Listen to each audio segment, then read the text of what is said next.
Muy bien. Hace un ratito hablábamos con Juan, con Slavinsky, sí, sobre cómo está la imagen de Javier Milei y nos preguntábamos sobre todo sobre este famoso romance de los 100 días. Bueno, cómo va a enfrentar Javier Milei, por supuesto, los aumentos de precios, etcétera. Bueno, hay una buena noticia para Javier Milei y es que el índice de confianza en el gobierno de Javier Milei aumentó 102,1% en diciembre y se encuentra en niveles récord. Esto es según la encuestadora Poliarquía para la Escuela de Gobierno de la Universidad Torcuato Di Tella. Por eso le voy a saludar a Juan Negri, que es justamente director de la carrera de Ciencia Política y Estudios Internacionales en esa universidad. Juan, ¿cómo estás? Bienvenido, gracias por hablar con nosotros. ¿Qué tal? Buenas tardes, ¿cómo están? Bien, un placer saludarte. 102%, la verdad, es un número altísimo. ¿Efectivamente es un número récord? Es la transición, la mejor transición, es decir, el momento que un presidente asume, es decir, es mejor que la de Fernández y Macri. En el momento de la pandemia, al comienzo de la pandemia con Alberto Fernández, creo que es unos números un poco mayor. O sea, Alberto tuvo al principio de la pandemia el momento récord. Estamos hablando de marzo, ¿se acuerdan? Claro, sí, me pero acuerdo. Sí estamos hablando de una transición muy buena ahora este diciembre. O sea, es hasta ahora la mejor transición, por lo menos de la que han tenido registro. Sí, es cierto. ¿Cómo había sido la de, por ejemplo, Alberto Fernández y Macri?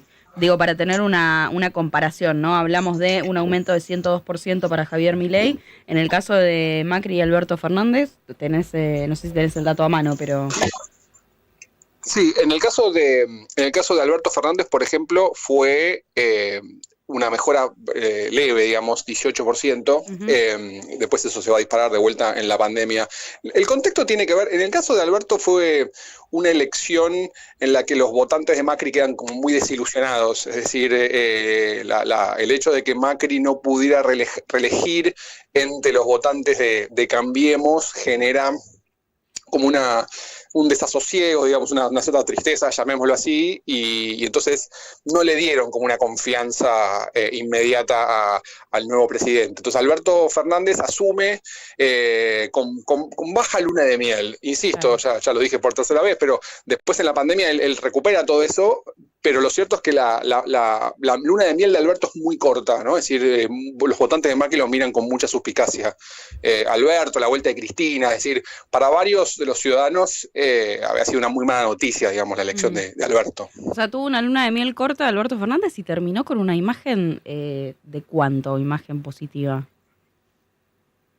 Sí, es decir, Alberto es una presidencia interesante desde el punto de vista del índice porque tiene una luna de miel muy corta, se dispara y se hace inmensamente popular, como dijimos ya en marzo con la pandemia, pero después entra en un tobogán decreciente del que nunca se vuelve a recuperar. Claro. Y termina siendo un presidente muy impopular, es decir... Macri, pensemos que Macri no puede reelegir, pero Alberto ni siquiera se presenta. Es decir, el descrédito de Fernández al interior de su propio gobierno es bastante significativo. Entonces es como que Alberto conoció el cielo y el infierno, para decirlo de alguna manera, en términos del índice, porque llega a estar muy alto y termina muy, muy bajo. Totalmente.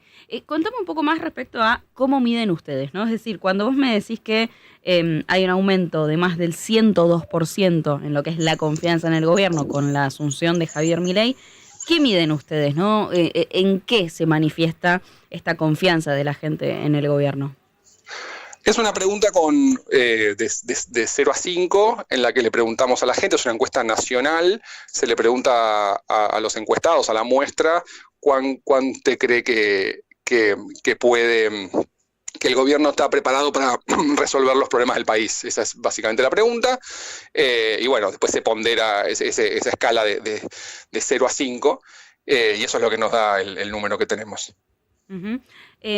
Respecto a tu experiencia, ¿no? También viendo lo que han sido otras presidencias, ¿no? Esto lo hablábamos recién con otro analista y nos preguntábamos, ¿no? ¿Cuánto tiempo duran estos famosos 100 días, ¿no? Ese periodo de gracia que se le da también a los presidentes cuando recién asumen. y que nos parecía que con el correr de los años fue cambiando, ¿no? Un poco ese periodo, que habitualmente se decía que era de 100 días, pero con las distintas coyunturas de la Argentina fue cambiando un poco ese periodo. En tu mirada y en función también de estos estudios que hablan de cuestiones tanto cuantitativas como cualitativas, ¿cuánto crees que podemos hablar hoy que es un periodo de gracia, ¿no? Para Javier Milei? ¿Cuánto se puede tensar la cuerda, decíamos en la nota anterior? Sí, es cierto que las lunas de miel son un poco cada vez más cortas, eso es lo que nosotros percibimos. En parte por la polarización, porque tal vez antes no existía, digamos, tanta animosidad al otro partido, lo que algunos llaman la grieta. Entonces, para volver al ejemplo anterior, bueno, digo, vos votaste por Macri, pero ganaba Alberto Fernández y querías creer, digamos, ¿no? Entonces le dabas un cheque en blanco o un poco de confianza. Esto no solamente pasa en Argentina, pero lo que vemos hoy en la región, incluido nosotros, es que las demandas son muy altas. América Latina pasó momentos económicos muy complicados en los últimos tiempos y rápidamente se le empieza a facturar a los presidentes la falta de capacidad o la lentitud para mostrar algunos resultados. Entonces lo que nosotros vemos en las 4 o 5 presidencias que nosotros tenemos porque el índice empezó en el año 2000.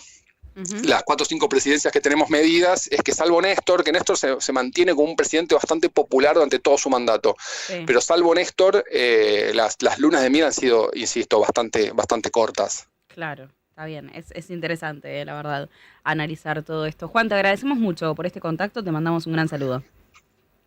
Gracias a ustedes. Ahí pasaba Juan Negrier, director de la carrera de Ciencia Política y Estudios Internacionales de la Universidad